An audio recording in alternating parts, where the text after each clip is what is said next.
আসসালামু আলাইকুম ওরহমতুল্লাহি ওয়াবারাকাতুহ।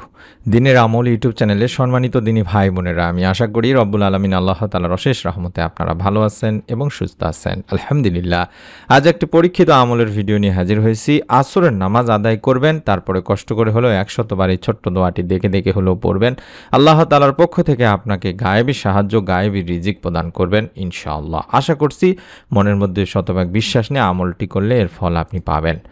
দৈনিক 5 ওয়াক্ত নামাজ ফরজ। নামাজ মানুষকে আত্মশুদ্ধি অর্জনে সাহায্য করে, পবিত্রতা অর্জনেও সহায়তা করে।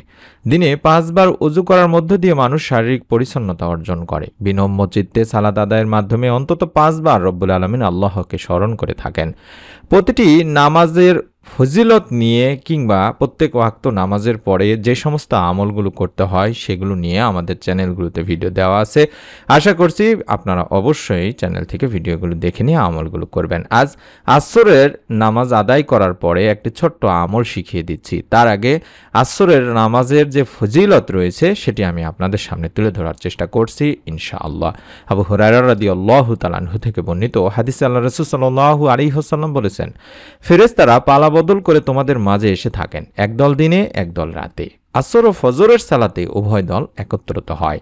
অতঃপর তোমাদের রাত যাপনকারী দলটি উঠে যায়। তখন আল্লাহ তাআলা তাদের জিজ্ঞাসা করেন, আমার বান্দাদের কোন অবস্থায় রেখে এলে? অবশ্য তিনি এ বিষয়ে নিজেই সবচেয়ে বেশি ভালো জানেন। উত্তরে তারা বলে, আমরা আপনার বান্দাদের সালাতে রেখে এসেছি, আর যখন আমরা গিয়েছিলাম তখনও তারা সালাত আদায়রত অবস্থাতেই ছিল।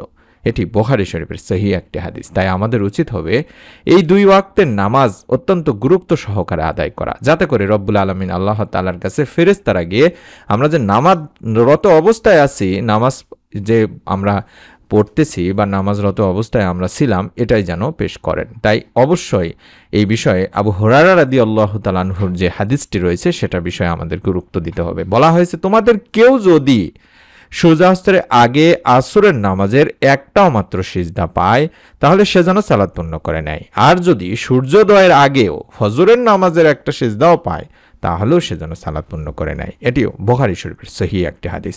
তাহলে বুঝতে পারছেন কতটা গুরুত্বপূর্ণ এই 2 ওয়াক্তের নামাজ। আর এই ওয়াক্তের নামাজ আদায় করার পরে আমরা আল্লাহ তাআলার কাছে রিজিকে বরকত চাইবো, গায়েবী সাহায্য চাইবো, যাতে করে রব্বুল আলামিন আল্লাহ তাআলা আমাদের মনের নেক আশা পূরণ করে থাকেন। হযরত ইবনে ওমর রাদিয়াল্লাহু তাআলা আনহু বর্ণনা করেন, একসময় জনৈক ব্যক্তি হুজুর আকরাম সাল্লাল্লাহু আলাইহি ওয়াসাল্লামের খেদমতে এসে আরজ করল যে, ইয়া রাসূলুল্লাহ সাল্লাল্লাহু আলাইহি ওয়াসাল্লাম, দুনিয়া আমাকে পরিত্যাগ করেছে এবং আমি রিক্ত হস্তে অভাবগ্রস্ত এবং অক্ষম হয়ে পড়েছি। আমার পরিত্রাণের কি কোনো উপায় আছে? তার উত্তরে হুজুর পাক সাল্লাল্লাহু আলাইহি ওয়াসাল্লাম বললেন, তুমি কোথায় আছো, ইহলোকে না পরলোকে? সালাতে মালাইকা অর্থাৎ ফেরেশতাগণের দোয়া এবং তাসবিহে খালাইক, যার বদৌলতে ফেরেশতাগণকে রিজিক প্রদান করা হয়, তা কি তুমি জানো না, বা তা তোমার কাছ থেকে কোথায় গেল? অর্থাৎ যে দোয়া এবং প্রার্থনার মাধ্যমে ফেরেশতাকুল এবং মানবজাতি শশ্বত জীবিকা প্রাপ্ত হয়ে থাকে, সেটা কি তুমি জানো না? তখন হুজুর পাক সাল্লাল্লাহু আলাইহি ওয়াসাল্লাম তাকে এই ছোট্ট দোয়াটি শিখিয়ে দিলেন। অর্থাৎ স্ক্রিনের মধ্যে যে দোয়াটি দেখাচ্ছি, এই দোয়াটি আসরের সালাত আদায় করার পরে আপনাকে অন্তত দুরূদ ও ইস্তেগফার কয়েকবার পড়ে নিয়ে যদি সম্ভব হয় 100 বার বা তারও বেশি পড়ার চেষ্টা করবেন। সুবহানাল্লাহি ওয়া বিহামদিহি, সুবহানাল্লাহিল আযীম ওয়া বিহামদিহি, আস্তাগফিরুল্লাহ। আবারও বলছি, সুবহানাল্লাহি ওয়া বিহামদিহি, সুবহানাল্লাহিল আযীম ওয়া বিহামদিহি, আস্তাগফিরুল্লাহ। এভাবে অন্তত দেখে দেখে হলেও আপনি 100 বার বা তারও বেশি পড়ার চেষ্টা করবেন। আল্লাহ তাআলার পবিত্রতা বর্ণনা করছি এবং তার প্রশংসা গীতির সাথে তাকে স্মরণ করছি। মহান রব্বুল আলামিন আল্লাহ তাআলার পবিত্রতা বর্ণনা করছি এবং তার প্রশংসা বর্ণনার সাথে আল্লাহ তাআলার নিকট ক্ষমা প্রার্থনা করছি। যদি এই দোয়াটি পড়া হয়, আমি আবারও দেখাচ্ছি, এই দোয়াটি পড়লে রব্বুল আলামিন আল্লাহ তাআলা তাকে এমন জায়গা, এমনভাবে রিজিক প্রদান করবেন যা কোনো মানুষ ধারণা করতে পারে না, চিন্তাও করতে পারে না, কল্পনাও করতে পারে না। সুবহানাল্লাহ। তাই আমাদের উচিত হবে মনের মধ্যে শতভাগ বিশ্বাস নিয়ে, যারা ঋণে আছেন, অভাবে আছেন, আল্লাহ তাআলার পক্ষ থেকে গায়েবী রিজিক, গায়েবী সাহায্য পেতে চান, তারা অবশ্যই দোয়ার আমলটি নিয়ত করে করবেন। এবং অবশ্যই নতুন আমলের ভিডিওগুলো পাওয়ার জন্য আমাদের এই চ্যানেলটি সাবস্ক্রাইব করে বেল বাটনটি অন করে রাখবেন। সকলে ভালো থাকুন, সুস্থ থাকুন। আমরাও দোয়া করি আল্লাহ তাআলা যেন আপনাদের সকলকে আপনাদের নিয়তের ওসিলায়, এই আমলের ওসিলায় পরিবার সংসারের রিজিকে বরকত দান করেন। আমিন।